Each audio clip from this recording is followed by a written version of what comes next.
Today I'll be talking about episodes 4 through 10 of Legend of ZhenHuan. Seeing all the death and scheming from the first 3 episodes has scared ZhenHuan, and she decides she'll be better off staying out of it completely.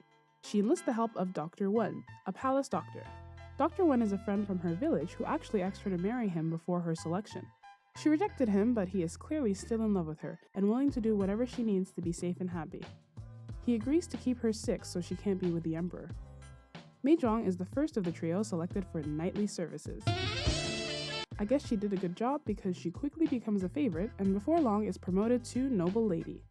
This buys her a ticket to the morning meeting club, when the most powerful women give their greetings to the empress, and gossip and fire thinly veiled insults at each other.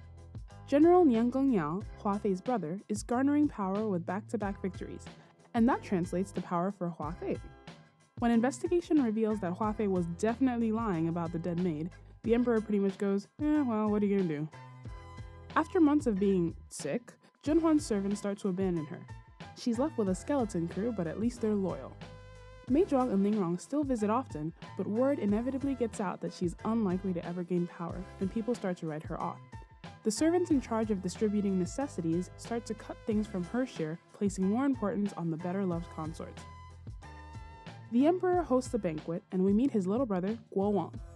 Due to the fighting for the throne that ensued after his father's death, the emperor doesn't have a good relationship with most of his brothers. But Guo Wang has never been interested in power, and so they're still close. He's a bachelor who spends his days traveling, drinking, and playing the flute. Living the dream. ZhenHuan is spending the night hanging out with her servants. She can't attend the banquet because she's still sick, so she decides to go out and make a wish for the new year with a paper cutout of her face. The emperor steps out to get some air and happens across her saying her prayer and reciting a pretty poem. He wants to meet her, but she pretends to be a maid and runs away. Guo Wang also came out, and though he doesn't see her, he picks up her paper cutout. Unbeknownst to them, an actual maid overheard the exchange. When the emperor starts a Cinderella search, the maid seizes the opportunity and pretends to be ZhenHuan. Guo Wang finds it a bit suspicious that outside of that one poem she doesn't seem very well read, but the emperor is no longer thinking with his head at this point. Before long, the maid is promoted to second-class female attendant, changing her name to Yu Daying. Despite her humble beginnings, Yu becomes quite conceited and is even rude to the women ranked above her. The emperor finally remembers Lingrong exists and she is called to serve. She's understandably nervous as this is her one chance to change her fate. They wrap her up and carry her to the emperor's bed. Unfortunately, Lingrong is so nervous that she starts to shake, a huge turnoff for the emperor. He leaves and Lingrong is humiliated and resigns herself to dying alone. ZhenHuan is hanging out in the garden one day playing her flute. The emperor overhears and makes his way over, leaving his guard behind and pretending to be Guo Wang. They chat a bit about music before ZhenHuan excuses herself. The emperor starts to get bored with Yu as he realizes she isn't as intelligent as he thought she would be. ZhenHuan and the emperor meet a few more times, but ZhenHuan is a bit stiff with him since, she thinks he's her brother-in-law. Still, they get along well as they both love music and art. They arrange to meet on a certain day to share some sheet music, but the emperor is forced to stand her up when something comes up. ZhenHuan waits for him, but she's left wet and disappointed. By the time the emperor arrives, she's gone, and he catches a cold and has to stay indoors to recover. A few days later, ZhenHuan is swinging again when Yu sees her. ZhenHuan is still higher in status than Yu is, but Yu is quite rude knowing that ZhenHuan is an unloved concubine, which, weren't you a servant 5 seconds ago? Who are you to look down on anyone's status? Anyway, the emperor shows up in time to hear Yu explaining that real power is not status, it's the emperor's affections. He proves her rights, demoting her back to chosen maid and promoting ZhenHuan to noble lady. ZhenHuan gets over the shock of learning she's been talking to her husband this whole time, and over the next few days, ZhenHuan is showered with gifts and new servants from the emperor and the people who have been ignoring her all this time.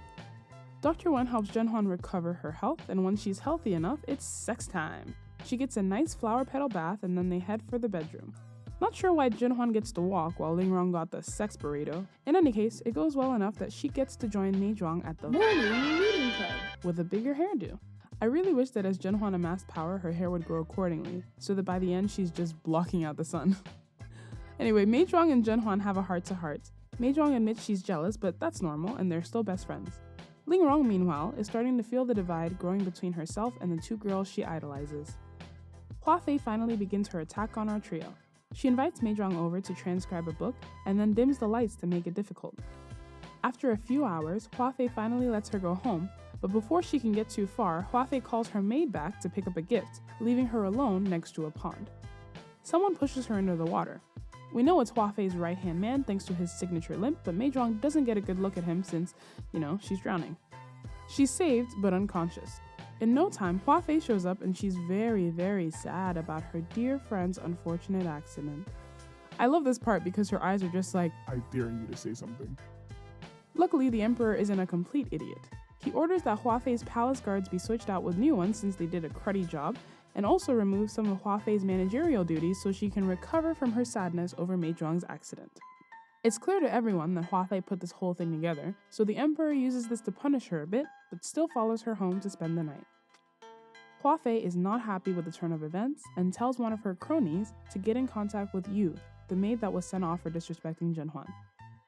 Mei Zhuang wakes up, and after talking to ZhenHuan, they decide she has no choice but to say that she tripped. Mei Zhuang resolves to get her revenge on Huafei one day. Huafei is terrible, but man, I love her as a villain.